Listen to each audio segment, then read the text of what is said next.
For many of the big games coming out, especially if they're going to be on Game Pass, it is kind of hard to not see the advertising for them.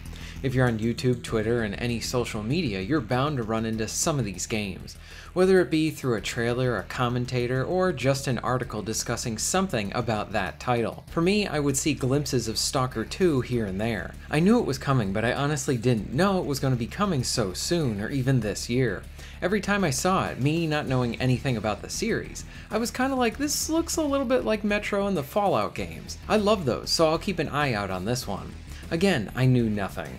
Just saw some clips here and there. I didn't even watch any of the reviews prior to playing this. I did see some people talk about it on Twitter right before it was released. There was some saying do not go into this game expecting something like Fallout.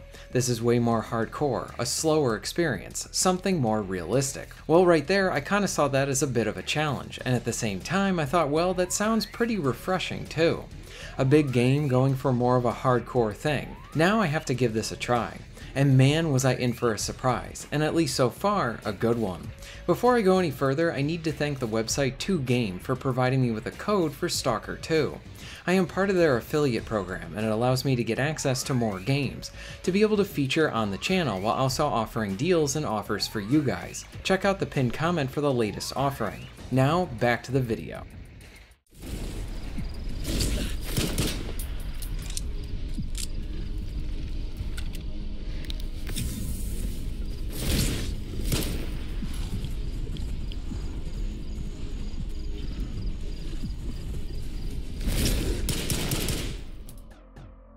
So I was going into Stalker 2 pretty much blind. Again, I saw those clips, read some things from people playing it, but for the most part I didn't really know what to expect. The prior games have been on my list to actually try at some point, but I hadn't actually gotten the opportunity to do so. But I do own them.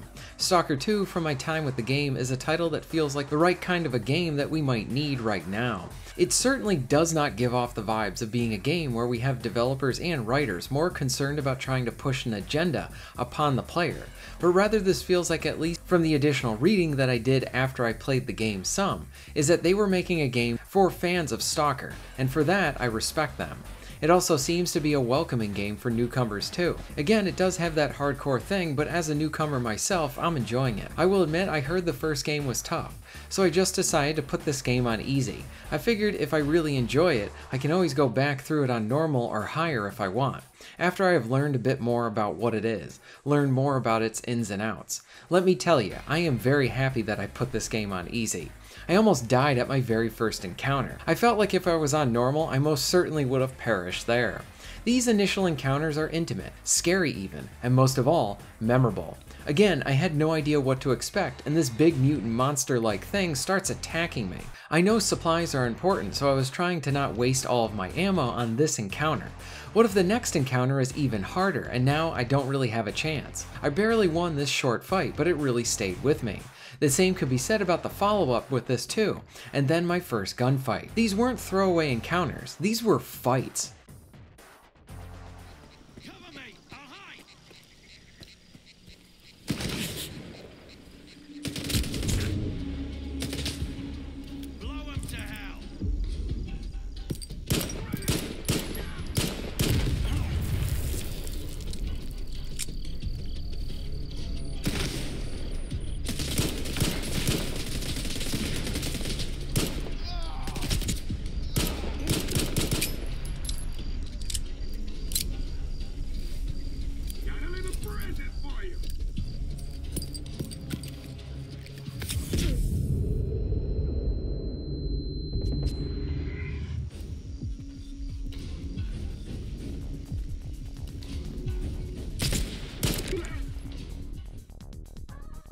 Something I really liked is how this game leans into its horror side of things. I had expected to see some of this stuff, but my second encounter had me fighting an enemy that would go full-blown invisible, and it was at night. Again, the tension was high and it was very intense. Then there's times where the game has this layer of tension, while you're just taking everything in, even just exploring. And you will want to explore, not just to take in the world and everything around you, but also to grab up many of those useful supplies. There's more RPG and realism elements here that make for a deeper experience. distance that you need to keep out for.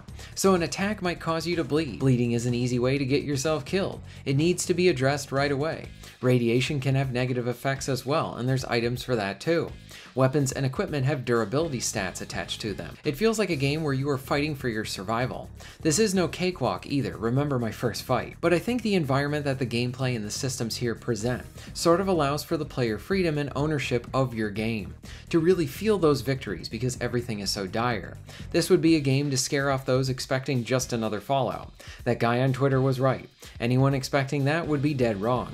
But anyone expecting something really good, something specifically curated for the player, well then it would seem that you might be in for a treat.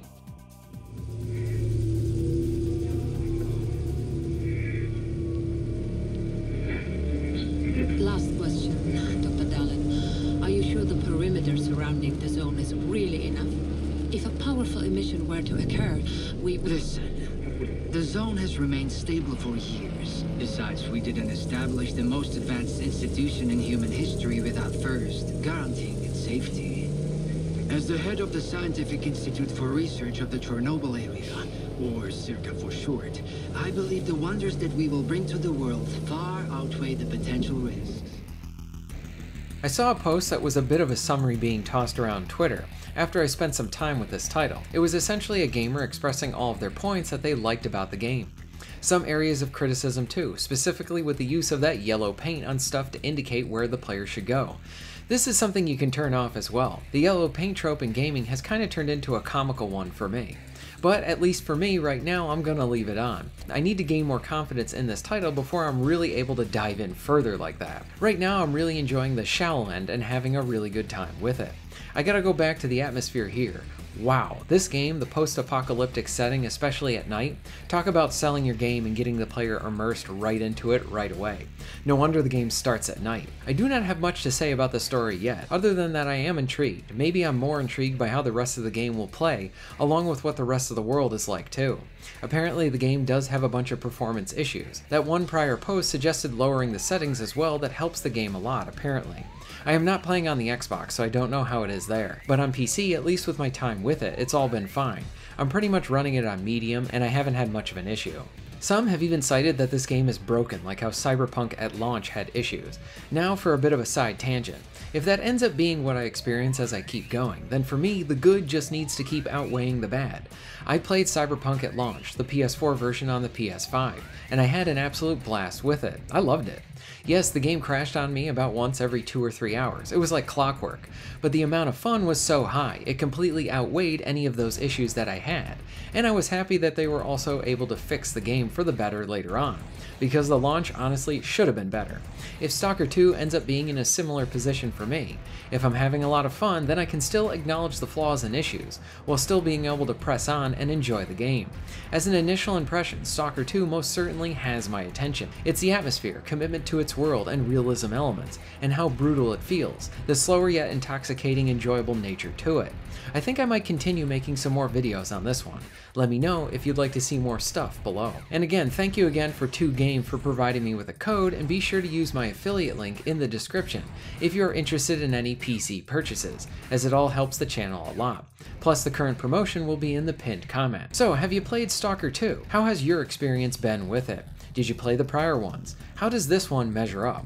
Let me know in the comments down below. If you're interested in supporting the channel, please check out my Patreon page. For just $1 a month, you can help to keep this channel going strong, and this allows me to be able to do more for my awesome audience. Please check out the links in the description and pinned comment for ways to support the channel. And most of all, thank you very much for watching.